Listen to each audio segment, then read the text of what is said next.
Hi, I'm Lanny, and this is Preserving Today. Okay, today I want to tell you my favorite ferments to serve at my Thanksgiving dinner. Now, I don't know what Thanksgiving dinner looks like at your house, or if you host or go to a family or friends gathering. When I do host a large group, an appetizer is always a great way to start things. Just little things to nibble on that won't spoil your appetite, but instead get you excited for the main meal. One great way to do this is to have some kind of an antipasto platter or a charcuterie board appetizer spread where you're adding in fermented vegetables or other kind of fermented condiments to make you and your guests' mouth start to water and your digestive system to start to work so that you can be ready for a big delicious meal. At Thanksgiving time, I like to highlight food that I've prepared from our homestead. Is a great way to be thankful for the bounty that we have here and the things that we create, the time we have to create them, as well as bringing family together to all share in the things that we've put our effort and our labor into. For an appetizer spread, there is a lot of really good ferments that you can use. I think of things that are normally on a antipasto platter or charcuterie board, and I want to replace those with my homemade fermented things. So in this case, one common one is gherkins or pickles. And so I make pickles specifically for Thanksgiving when I'm growing my cucumbers. I pick a lot, really small, some of which are in this jar, and I ferment them. And then when Thanksgiving rolls around, I have my own homegrown homemade pickles to add to my appetizer spread. Homemade fermented cucumber pickles are super easy to make, and I have a video showing how I do that. You can find all the videos I mention in this video in the video description. Can I say video 3 more times? Video, video, video. Making cucumber pickles are easy. It's best when cucumbers are in season, so you can start them in August, as it is in my area, and then be ready with this all in your refrigerator at Thanksgiving time. The next one that goes great on an appetizer platter is fermented curry cauliflower.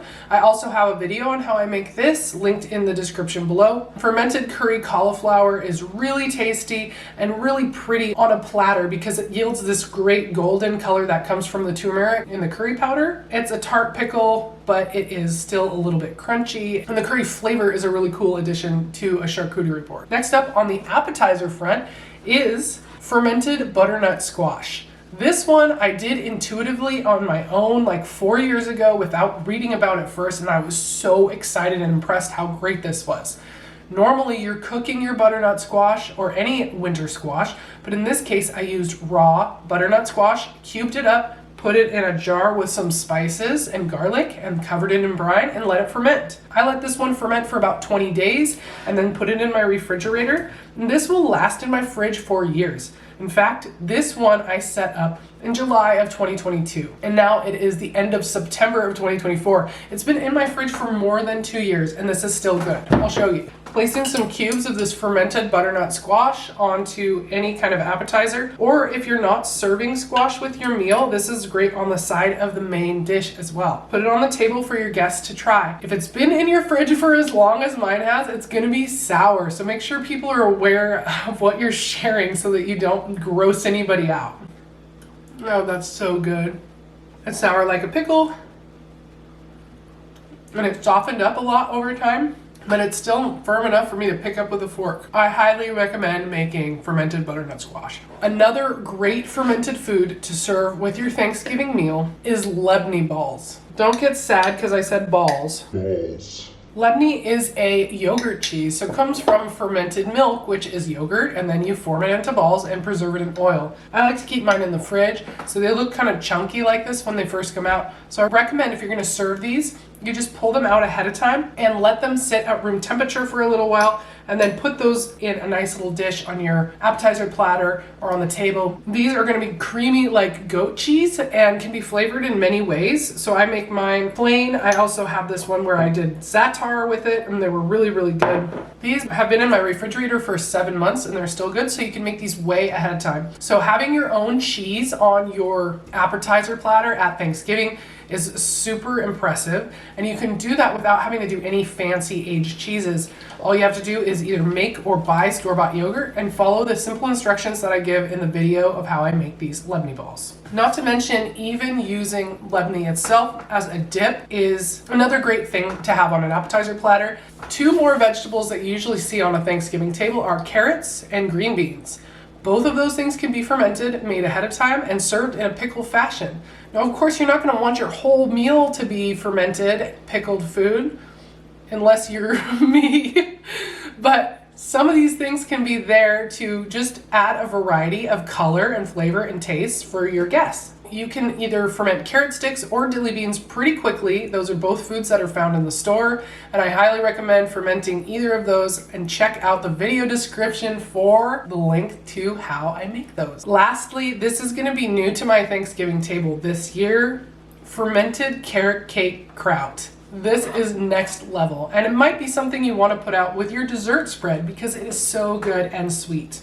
This fermented carrot cake kraut is made with shredded carrot and apple, as well as raisins and nuts and lots of warm spices. It has all of the good flavor of fall. This recipe is a new one that I just came up with this year. I have some ideas of how I might tweak this if I'm going to make it again. This won't last for a year or more in the fridge because of its high sugar content, so I would make this closer to Thanksgiving, but still give yourself a couple of weeks to make sure you make it to your liking, and then it can stay in the fridge until the big day. So if you want to add fermented food to your Thanksgiving dinner, there are a lot of ways to do that. Let's recap to see what we covered. Fermented carrot sticks, fermented green beans, fermented butternut squash, fermented cucumber pickles, Labneh balls preserved in oil, Labneh as a dip, this carrot cake kraut. Did I miss anything? I'm Lanny, and this is Preserving Today. The process of making honey fermented cranberries is super simple. All I do is put cranberries in a jar, cover them with honey, and let them sit at room temperature.